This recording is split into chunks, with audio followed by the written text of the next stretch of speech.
प्रिय विद्यार्थियों, पहले वाले यानी कि पिछले वीडियो में हमने 3 अलंकार आपको पढ़ा दिए थे। हमारी कक्षा 12 अनिवार्य हिंदी में हमारे 9 अलंकार सिलेबस में है। अभी तक हमने टोटल 4 अलंकार पढ़ लिए हैं। आज के इस वीडियो में हम 3 अलंकार और पढ़ेंगे।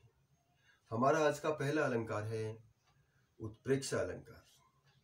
उत्प्रेक्षा अलंकार में क्या होता है कि जो उपमान होता है उसकी उपमेय में संभावना व्यक्त की जाती है।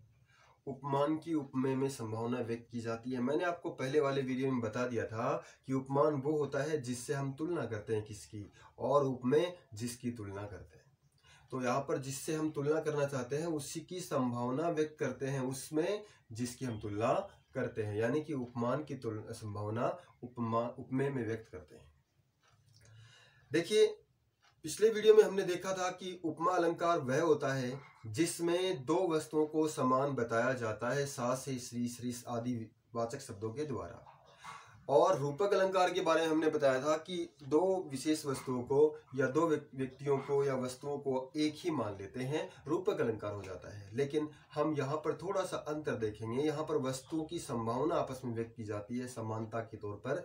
जैसे मैं बोलूं कि तुम तो चंद्रमा के समान सुंदर हो, तुम तो चंद्रमा के समान सुंदर हो, तो यहाँ पर मैंने के समान शब्द का प्रयोग किया। कौन सा अलंकार होगा? पिछले में बताया था मैंने आपको, उपमा अलंकार होगा। कौन सा होगा? उपमा अलंकार होगा। अब मैं कहूं कि तुम तो चंद्रमा हो, यानी कि मैंने आपको चंद्रमा के समान ने बताकर चंद्रमा का रूप ही बता दिया, आपका रूप चंद्रमा का रूप एक ही मान लिया, चंद्रमा ही बता दिया आपको, तो कौन सा अलंकार होगा? रूपक अलंकार होगा। लेकिन मैं ये दोनों ही बात नहीं कहकर कि मैं बोलूं मानो तुम चंद्रमा हो, मानो तुम चंद्रमा हो, तब हमारा उत्प्रेक्षा अलंकार हो जाएगा। सीधी सी बात है, आपके समान दांत आपके दांत दूध के समान सफेद हैं। उपमा, आपके मुख में जो दूध है, यानी कि यहाँ पर दांत यानी रूप दांत को किसका रूप मान लिया? रूपक का मान लिया, यानी कि रूपक अलंकार यहाँ पर हो जाएगा। मैं बोलूं आपके दांत मानो दूध हो, तो वहां पर कौन सा अलंकार होगा? उत्प्रेक्षा अलंकार होगा। चलो हम परिभाषा से शुरुआत करते हैं।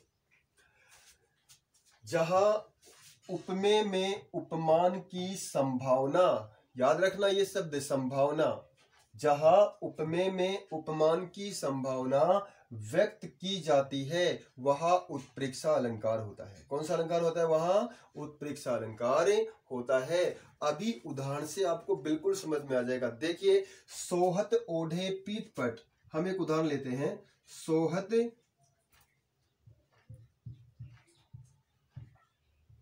ओढ़े पीत पट,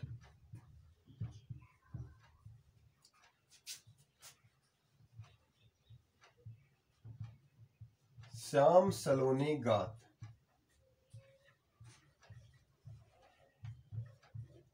श्याम सलोने गात, मनो नीलमणि शैल पर, मनो नीलमणि शैल पर,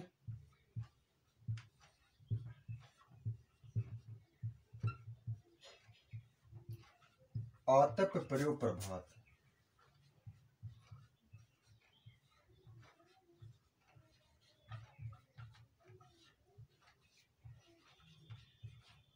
मनो नीलमणि शैल पर आतप पर्यो प्रभात। देखिए, सोहत, ये अब साफ दिख गया आपको, पहले थोड़ा धुंधला था। सोहत ओढ़े यानी कि सुंदर लग रहे हैं, ओढ़कर यानी कि पहनकर, पीत पीले, पट का मतलब वस्त्र। कौन? श्याम जो कृष्ण है, सांवले गात शरीर पर, यानी कि श्री कृष्ण जो है अपने सांवले शरीर पर, श्री कृष्ण जो है अपने सांवले शरीर पर शोभायमान हो रहे हैं पीले वस्त्र पहनकर। कैसे पहन करके? पीले वस्त्र पहनकर। दोबारा देखिए इसको, सोहत ओढ़े पीत पट, श्याम जी जो है यानी कि श्री कृष्ण जो है, श्याम सलोने गात यानी कि श्याम श्री कृष्ण जो है वो पीत पट पीले वस्त्र ओढ़े, ओढ़कर, सोहत बड़े सुंदर लग रहे हैं। मनो मानो, आ गया ना, मानो नीलमणि शैल पर, उनका शरीर कैसा लग रहा है? मानो नीलमणि जो शैल यानी कि पर्वत है उस पर आतप धूप पड़ रही हो, परव का मतलब परव प्रभात, सुबह सुबह। मानो उस पर सुबह सुबह धूप पड़ रही हो, वो जितना सुंदर लगता है वैसे ही सुंदर कौन लग रहे हैं? श्री कृष्ण लग रहे हैं। लेकिन मानो के शब्द द्वारा यहाँ पर केवल संभावना व्यक्त कर दी, ना तो समानता बताई, ना एक दूसरे को एक दूसरे का रूप माना। अतः यहाँ पर कौन सा अलंकार होगा? उत्प्रेक्षा अलंकार होगा। और उदाहरण हम देखते हैं, देखिए, जागा निशिचर देखिए कैसा। जागा निशिचर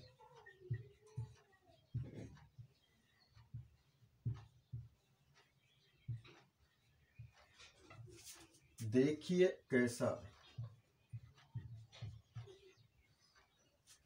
मानहु कालू देह धरी जैसा।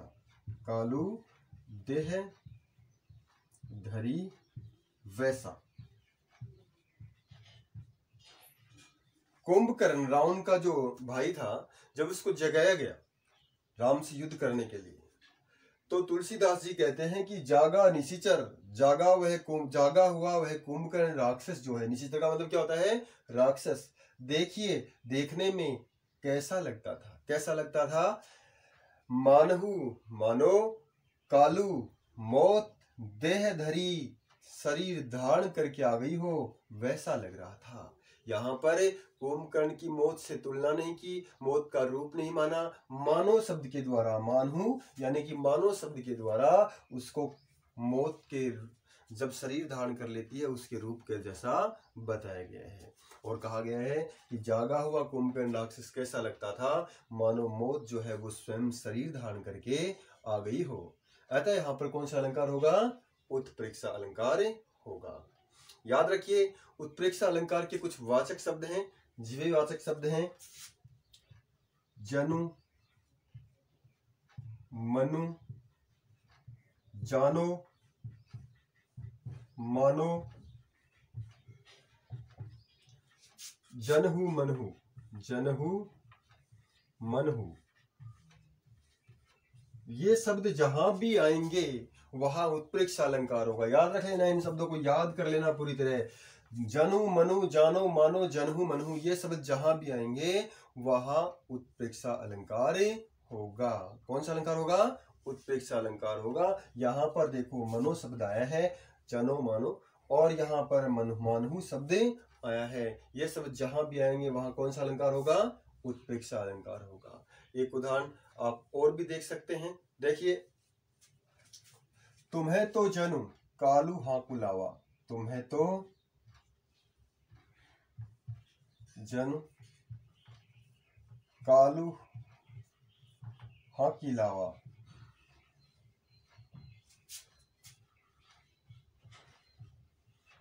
बार बार मोहि लागी बुलावा।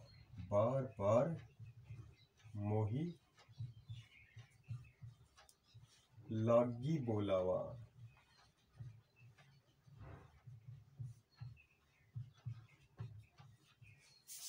प्रिय विद्यार्थियों, जब लक्ष्मण और परशुराम का आपस में संवाद चल रहा था धनुष तोड़ने के बाद, तब दोनों एक दूसरे पर क्रोध कर रहे थे।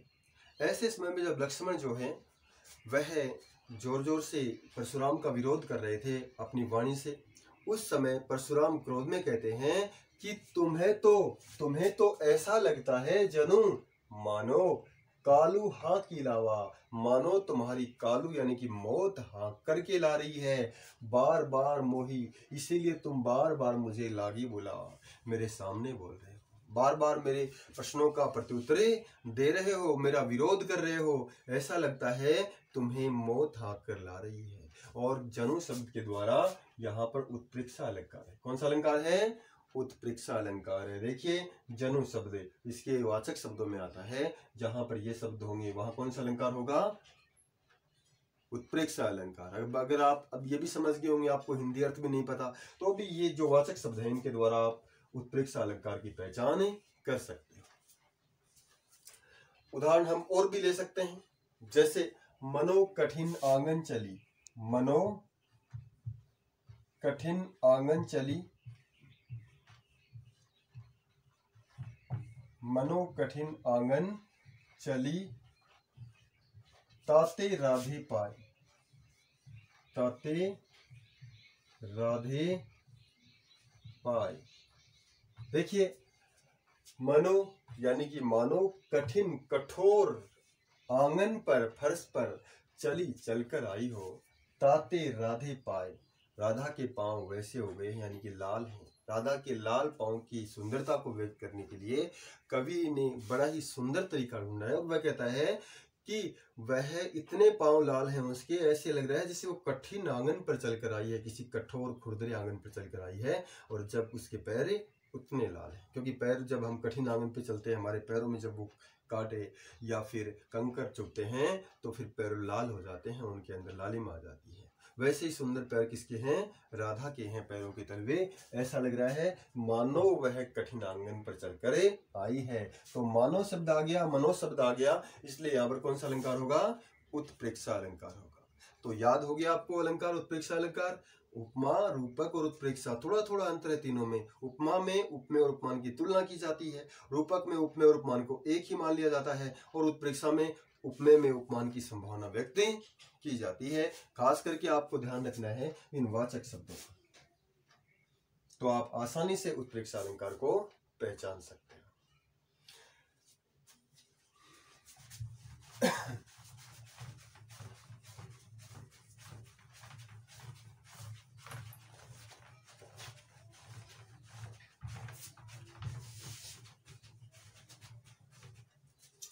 अगला हमारा सिलेबस में, हमारे कक्षा 12 के सिलेबस में अगला जो अलंकार है वो यहाँ पर है उदाहरण अलंकार। उदाहरण अलंकार हमारे कबीर, रैदास, तुलसी, इनके दोहों में बहुत ज़्यादा बार इसका प्रयोग किया गया है।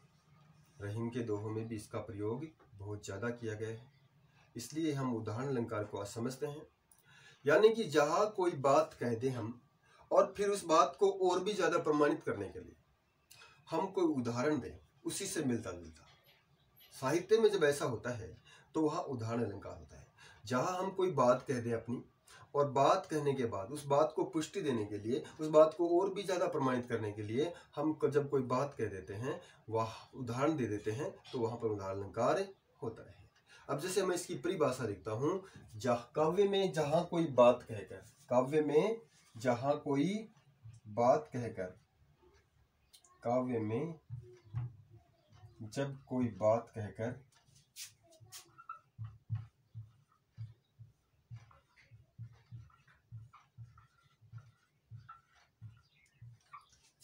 उसे प्रमाणित करने के लिए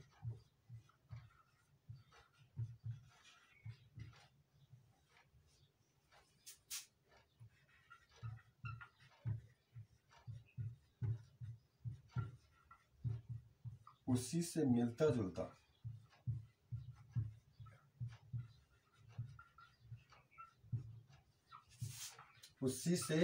मिलता जुलता उदाहरण दिया जाता है।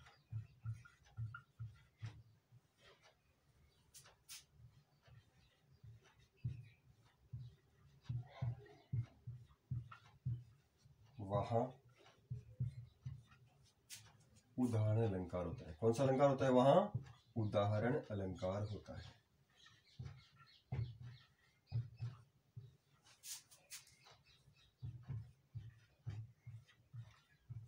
वहां कौन सा अलंकार होता है? उदाहरण अलंकार होता है। और इससे इस उदाहरण को वाचक, उपमावाचक शब्दों के द्वारा प्रस्तुत किया जाता है। ध्यान रखना, इस उदाहरण को उपमा अलंकार के वाचक शब्द जैसे जो, मिस आदि के द्वारा व्यक्त किया जाता है।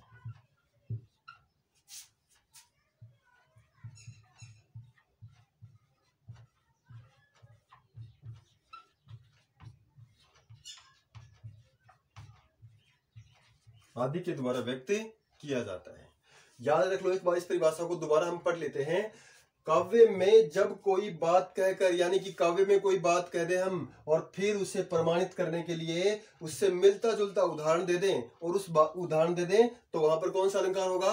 उदाहरण अलंकार होगा। याद रखिए, उपमा अलंकार के कुछ वाचक शब्द हैं, जैसे, जैसा, जो, मिस, इनके द्वारा उस उदाहरण को प्रस्तुत किया जाता है। मैं आपको एक उदाहरण के द्वारा समझाता हूं।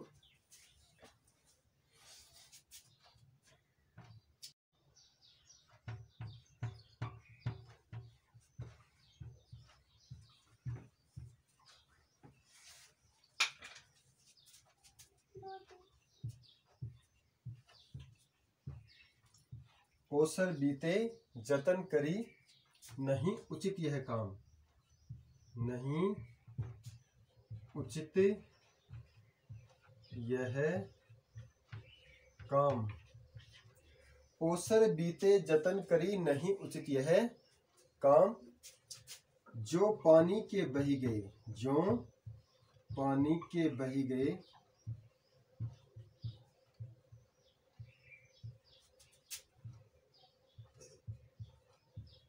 सेतु बंद के ही काम,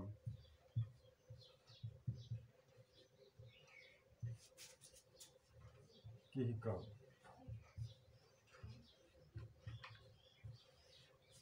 यहां पर देखिए, ओसर यानी कि अवसर, अवसर का अर्थ होता है अवसर, बीत जाने पर जतन करें, हम यत्न करें यानी कि कोशिश करें, नहीं उचित यह काम, तो ये काम उचित नहीं है, ये काम अच्छा नहीं है। क्योंकि रहीम जी आगे कहते हैं, जो पानी के बह गए, जो जिस प्रकार, इसका अर्थ क्या होता है, जिस प्रकार। इसी बात से मिलती जुलती बात नीचे वाले उदाहरण के द्वारा प्रमाणित किए। देखिए, जो पानी के बह गए, जिस प्रकार पानी बह जाता है, उसके बाद सेतु या बंध बनाना किस काम का, किसी काम का नहीं है। अतः यहाँ पर अपनी पहले बात कही है कि अवसर बीत जाने पर अगर हम इंसान कोशिश करता है, मनुष्य कोशिश करता है, तो वो कोशिश किसी काम की नहीं है। जैसे पानी बह जाए और उसके बाद हम सेतु, बांध या पुल बनाएं, तो वो किसी काम का नहीं है। पहले बात कही, फिर सेतु, बांध, पानी इत्यादि का उदाहरण दिया। अतः यहाँ पर उदाहरण अलंकार होगा। कौन सा अलंकार होगा? उदाहरण अलंकार होगा। इसी तरह हम एक उदाहरण और लेते हैं। देखिए, यहीं पर एक उदाहरण और ले लेते हैं हम।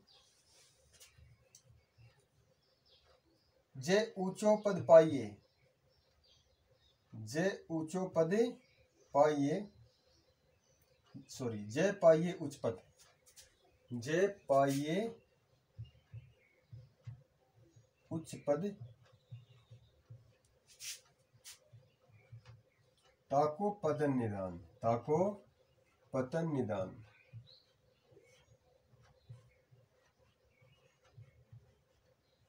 जो नहीं, जो होगा, सॉरी, ये जो होगा, जो पाइए उच्च पद, जो पाइए उच्च पद, ताको पतन निदान।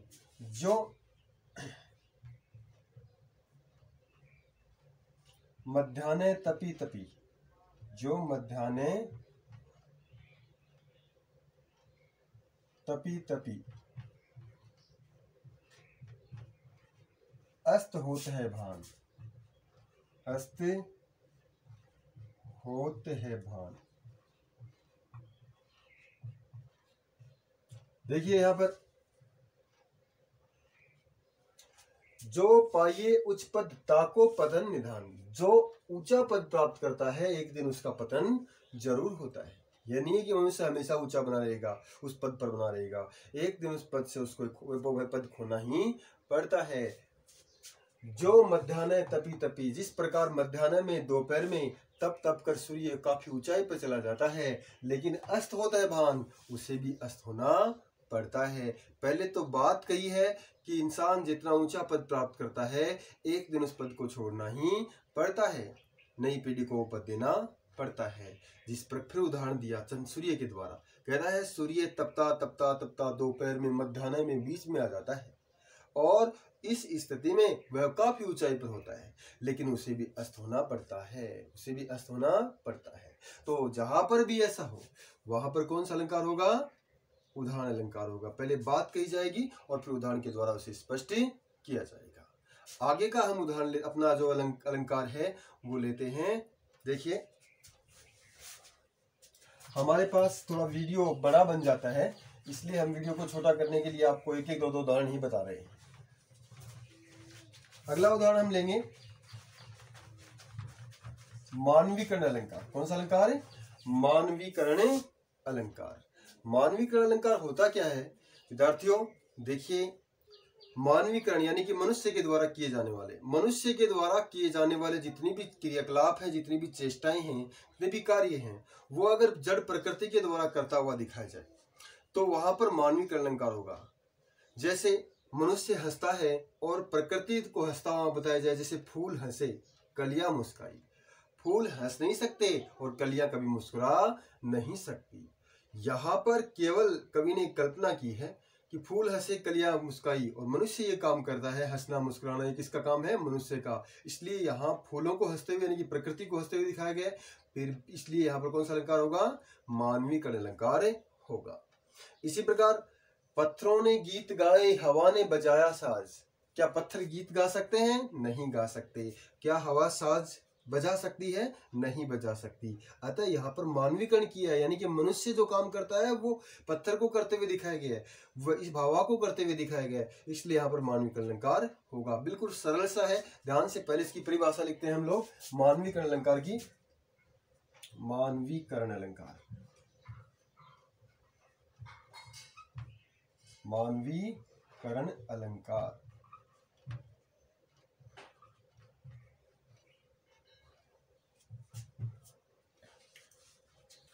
देखिए, इसकी परिभाषा लिखते हैं। काव्य में जब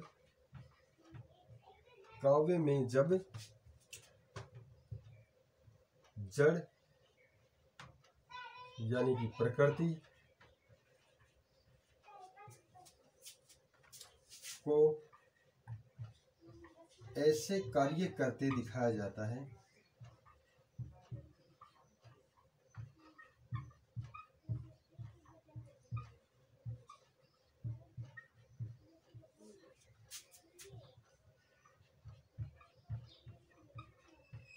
जो मनुष्य करता है।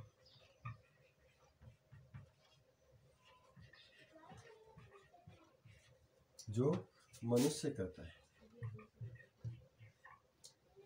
तो वह क्या, कौन सा अलंकार होगा? वहां पर ही मानविक अलंकार होगा। दूसरे शब्दों में हम इसी बात को ऐसे भी कह सकते हैं कि मानवीय चेष्टाओं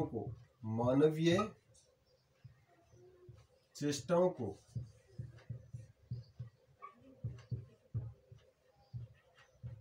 जब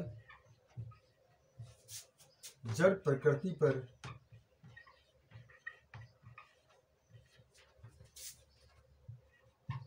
आरोपित किया जाता है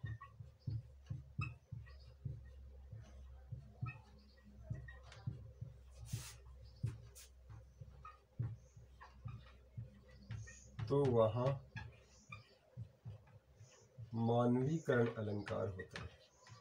तो वहां मानवीकरण अलंकार होता है।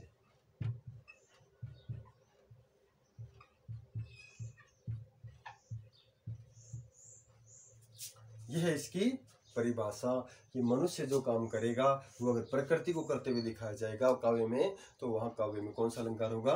मानवीकरण अलंकार होगा। यानी कि मनुष्य की जो चेष्टाएं हैं, मनुष्य की जो क्रियाकलाप हैं, उनका आरोप अगर प्रकृति पर कर दिया जाए तो वहां मानवीकरण अलंकार होगा। एक उदाहरण लेते हैं। देखिए, जैसे पत्थरों ने गीत गाया, पत्थरों ने गीत गाया,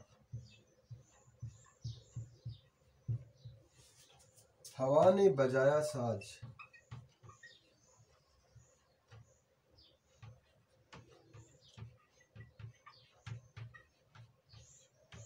हवा ने बजाया साज। अब देखिए, पत्थरों ने गीत गाया। पत्थर तो जड़ है, प्रकृति है। क्या वो गीत गा सकते हैं? नहीं, मनुष्य ही गा सकता है। इसलिए पत्थरों को मनुष्य जो काम करता है वो करते दिखाया गया है। कौन सा अलंकार होगा? मानवीकरण अलंकार। हवा ने बजाया साज। क्या हवा साज, गिटार इत्यादि बजा सकती है? नहीं बजा सकती। इसलिए यहां भी कौन सा अलंकार है? मानवीकरण अलंकार है। एक और देखिए, संध्या परिसी उतर रही। संध्या परिसी उतर रही।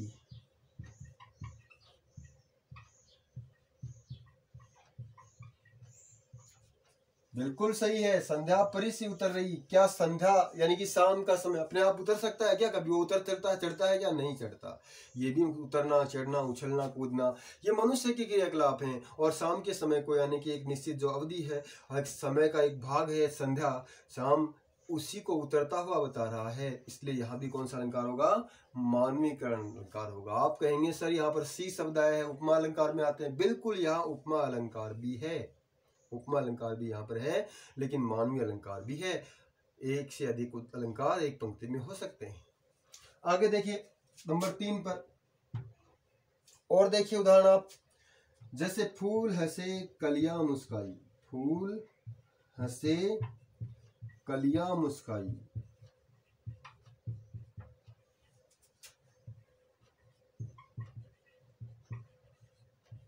बिल्कुल, फूल हंस सकते हैं क्या? नहीं हंस सकते। क्या कलियां मुस्कुरा सकती हैं? नहीं मुस्कुरा सकती। इसलिए यहाँ भी कौन सा अलंकार है? मानवीकरण अलंकार, क्योंकि इन सबको वो काम करते दिखाया जा रहा है जो मनुष्य करता है, इसलिए यहाँ पर मानवीकरण अलंकार होगा। हमारा आज का वीडियो बस इतना ही। कल के वीडियो में हम विरोधाभास अलंकार और बाकी जो बचे अलंकार हैं उनका वर्णन करेंगे। जय सिया राम। मेरा ये चैनल सब्सक्राइब जरूर करना।